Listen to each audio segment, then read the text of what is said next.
The fourth-generation Toyota RAV4 debuted in 2012, but production didn't begin until the following year. It replaced its outdated, more curvaceous predecessor. The 4.6-meter-long body was slightly sharper, featuring a completely different style. Its modern cockpit could compete with even the toughest competition.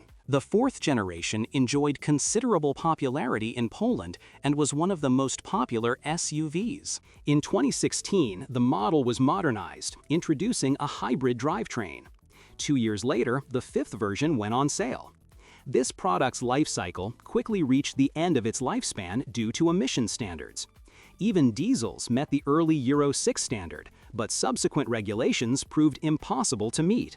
Toyota, having only moderately managed diesels, wanted to ramp up hybrid sales as quickly as possible. Even though this model is well over 10 years old, it still feels modern. Sitting behind the wheel, you won't notice much of the passage of time, and the exterior, especially after the facelift, looks good.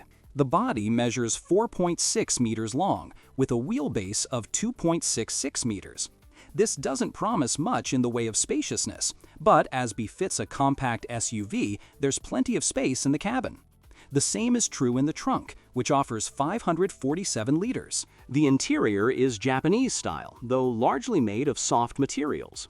The dashboard now features a multimedia station and a USB port, and higher spec models offer electric window defrosters, heated seats, leather upholstery, a sign recognition system, a lane-keeping assist system, a collision avoidance system, adaptive cruise control, and a JBL sound system. Buying a facelifted model gets a car similarly equipped to the newer RAV4. The seats are comfortable, and the rear seats have adjustable backrest angles. There's plenty of space in the rear, and with the backrests folded, the trunk capacity increases to 1,746 liters. The car is built on a completely new chassis compared to its predecessor.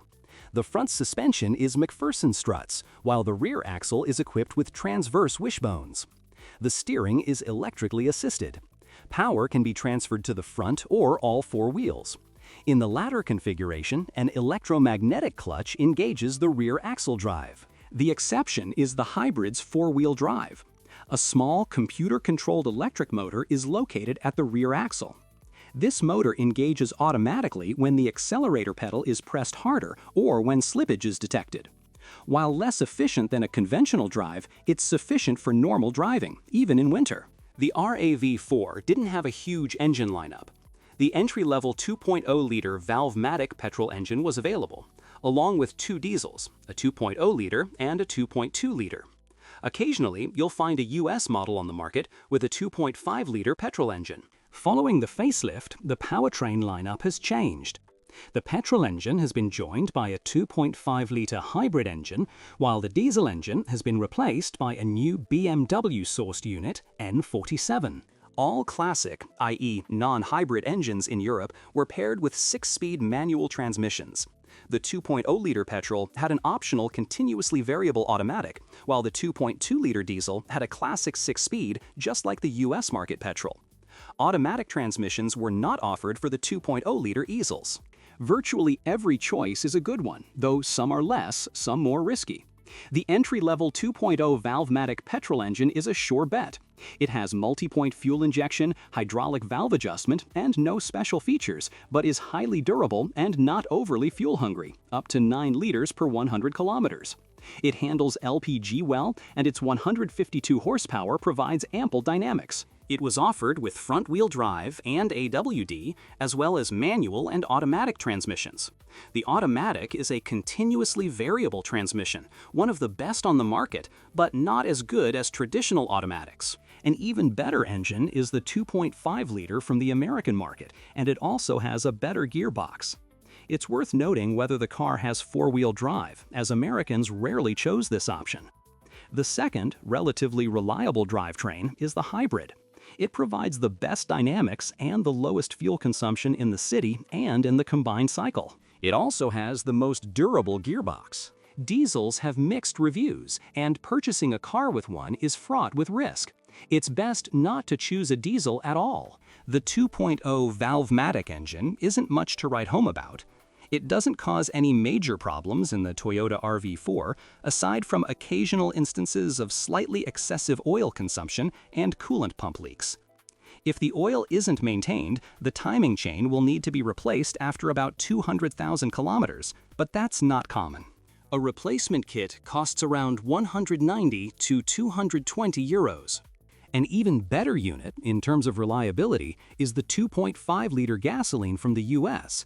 However, there's a risk that the car was flooded or seriously damaged when imported. Therefore, careful attention should be paid to its technical condition. The hybrid has essentially the same engine. It's just been adapted to operate in the Miller cycle. Of course, the hybrid drive itself requires proper maintenance, and electronics malfunctions can occur. However, batteries and the ECVT transmission rarely fail, although the transmission oil should be changed regularly. Choosing a diesel engine is difficult. The older 2.0 D4D from Toyota isn't a bad design, but it has a fairly unreliable component system. It suffers from virtually all the typical diesel problems, including faults with the injection system, turbocharging, exhaust gas aftertreatment, and the dual-mass flywheel. Each repair costs several thousand euros, so it may simply not be worth it. The situation is different with the newer 2.0 D4D from BMW. This is an N47 engine, known for its timing belt drive located near the clutch. Its chain doesn't always withstand the mileage expected of this solution, and replacement can cost up to Euro 1,200 to 1,700. Nevertheless, this is the only serious fault typical of this engine. The rest is durable, and the accessories are reliable and readily available. More serious, though rare, problems plague the 2.2 D4 engine, whose block can't withstand harsh treatment. Settling cylinder liners are practically a death sentence for the engine, requiring only a rebuild. Coolant leaking into the cylinders can damage the block, and then rebuilding is out of the question. Many users, however, are satisfied and consider the engine the best in this model, praising its dynamic performance and reasonable fuel consumption. While it's functional, it's very good, and its durable components don't generate high costs. Therefore, it's safe to assume this is the best diesel engine, with a low but costly risk of serious breakdown. Used engine prices hover around 1,200 euros. When it comes to gearboxes, virtually all are durable, although the CVT, known as Multi-Drive S, isn't as good as the others. A continuously variable transmission, CVT, can handle mileage of around 300,000 kilometers, but if treated roughly, it may need a rebuild. It's worth taking a test drive, preferably on the highway, at speeds above 100 kilometers per hour, and listening for any whirring or buzzing noises after warming up. If so, the transmission may be worn out. Toyotas aren't well protected against corrosion, but rust is usually not immediately visible. It's often hidden in the underbody and recesses. The tailgate opening mechanism is problematic. Unlike its predecessor, it lifts up like in a classic station wagon, rather than opening sideways like in an off-roader. The actuators in the electric mechanism, costing around 140 euros a pair, are particularly vulnerable in pre-facelift cars, so it's not worth buying a car with this equipment if you have the choice. A common problem is windshield cracking, so buying a car with a new one, for example, a non-original one, is a good idea. If replacement is necessary, the glass itself won't cost you much, around 120 euros. However, calibration of the safety system sensors is often an added expense. The suspension receives high marks for its durability. Occasionally, a bushing or stabilizer link requires replacement, but the control arms, for example, withstand high mileage. However, the brakes are weak and require replacement relatively frequently. The only real concern with the four-wheel drive system is the noisy clutch bearing that engages the rear axle. If poorly protected from moisture, it may require replacement before the car reaches 200,000 kilometers. In the worst-case scenario, especially if the car is regularly driven off-road, the bearing can jam and tear the clutch housing. Prices for these cars start at around Euro 9,500 to 10,700. Facelifts are also found in this price range, which may raise some doubts about their condition or history. A nice example from the mid-range will likely cost around 16,500 euros. The most expensive cars can even exceed 21,500 euros. Only a third of the offerings are diesels. Another 30% are hybrids, and the rest are gasoline engines. Another 30% of the cars have four-wheel drive, while every other Toyota RAV4 is equipped with an automatic transmission.